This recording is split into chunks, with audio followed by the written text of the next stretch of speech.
scholarship en gima ng'ato miye sector mar ICT ka to ng'e gima otimo mangiso na either o create a traffic system no for monetizing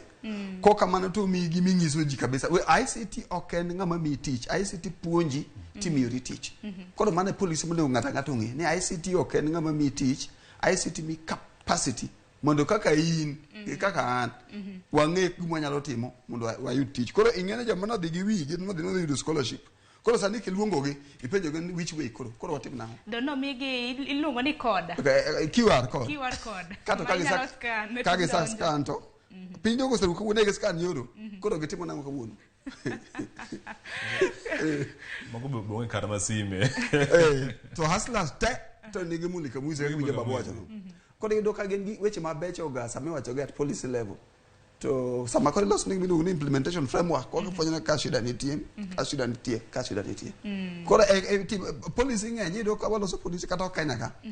ndalo moko Somalia weche moko mag governance gi North Eastern sami lose ma ji obedo office kaka ji obedo office to ber ndi waket policy waket agriculture fund koro loso giluongo ni implementation framework koro ma to timo ko kifwenyo ni gik mane wacho ka koro magi are good for politics lakini gin gik moko bedo implemented maber kaka winjo wach gini